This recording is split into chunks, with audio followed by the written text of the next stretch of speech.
안녕하세요. 누군가에게 정말 부당한 일을 당했을 때 마음속 깊은 곳에서부터 막 들끓어오르는 그 감정, 바로 복수심이죠.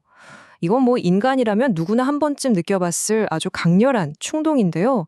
오늘 우리가 함께 파헤쳐볼 이야기는 바로 이 원초적인 감정을 다루는 아주 오래됐지만 정말 놀랍도록 급진적인 한 가지 전략입니다.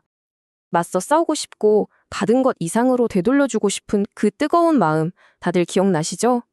사실 이 감정은 너무나 자연스러운 건데 때로는 우리 자신을 통째로 삼켜버릴 만큼 강력하기도 합니다.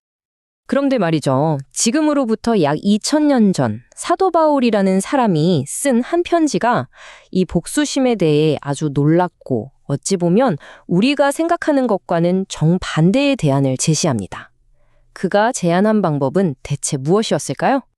자, 바울의 해법을 살펴보기 전에요. 먼저 이 복수라는 게 인간에게 얼마나 근원적인 충동인지부터 잠깐 짚고 넘어가겠습니다. 자, 이제 바울의 조언이 탄생한 구체적인 역사적 배경 속으로 한번 들어가 보겠습니다. 그의 말은 결코 그냥 허공에 던진 추상적인 교리가 아니었거든요. 바울이 이 편지를 썼던 1세기 중반의 로마는요, 말 그대로 격동의 시기였습니다. 클라우디우스 황제가 유대인들을 로마에서 다 쫓아냈다가 나중에 이들이 다시 돌아와 보니 교회는 이미 이방인 출신 신자들이 주도권에 꽉 잡고 있는 완전히 낯선 곳이 되어 있었던 거죠. 그러니까 교회 안에서는 유대인과 이방인 신자들 사이에 보이지 않는 팽팽한 갈등이 흐르고 있었고요. 밖에서는 로마 사회 전체가 이 새로운 종교를 아주 의심의 눈초리로 보면서 배척하고 있었습니다. 바로 이런 상황에서 서로를 향한 그리고 세상을 향한 복수심은 언제 터질지 모르는 시한폭탄과도 같았던 겁니다. 이렇게 위태로운 공동체를 향해서 바울은 정말 파격적인 해결책을 제시합니다. 그게 뭐냐면 복수심을 내려놓으라는 거였죠. 바울의 핵심 메시지는 바로 이겁니다. 스스로 원수를 갚지 말라. 여러분, 안팎으로 엄청난 압박에 시달리던 당시 로마 교회 사람들에게 이 말이 과연 어떻게 들렸을까요? 이건 뭐 타협의 여지가 없는 아주 직접적이고 단호한 선언이었어요. 여기서 정말 흥미로운 지점은요. 이게 결코 불의를 그냥 눈 감아주라는 뜻이 아니라는 겁니다.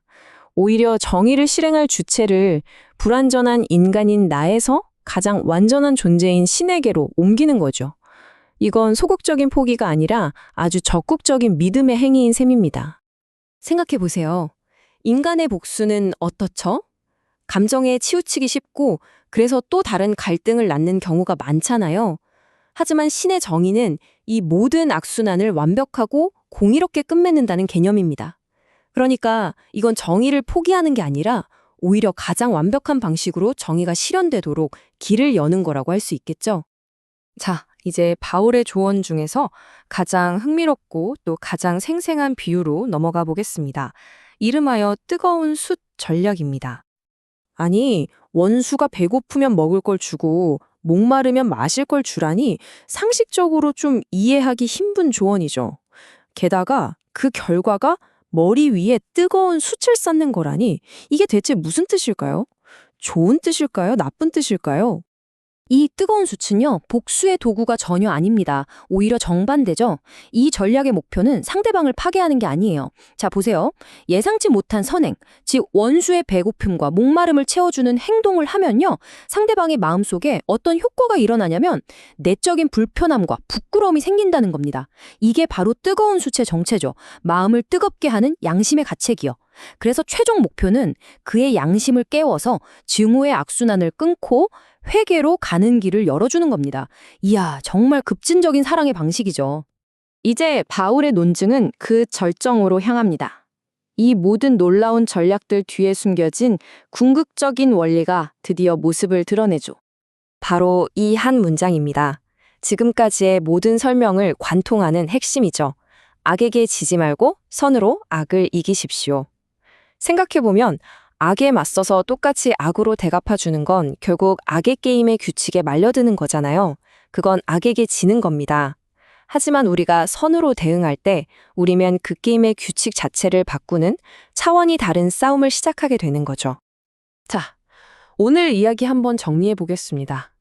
결국 바울의 메시지는 이거예요. 복수의 칼은 내려놓고 완전한 정의를 믿으라는 것. 그리고 미움이 아니라 적극적인 사랑으로 대응하라는 거죠. 악은 악으로 맞설 때 더 커지지만 선을 만날 때 그 힘을 잃게 됩니다.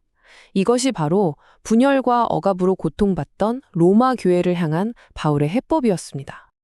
2000년 전의 이 가르침이 오늘날 우리에게는 과연 무엇을 말해줄까요? 수많은 갈등으로 가득한 이 세상에서 선으로 악을 이기라는 이 전략은 현실을 모르는 순진한 이상일까요? 아니면 우리가 아직 발견하지 못한 가장 강력한 힘일까요? 여러분의 생각은 어떠신가요?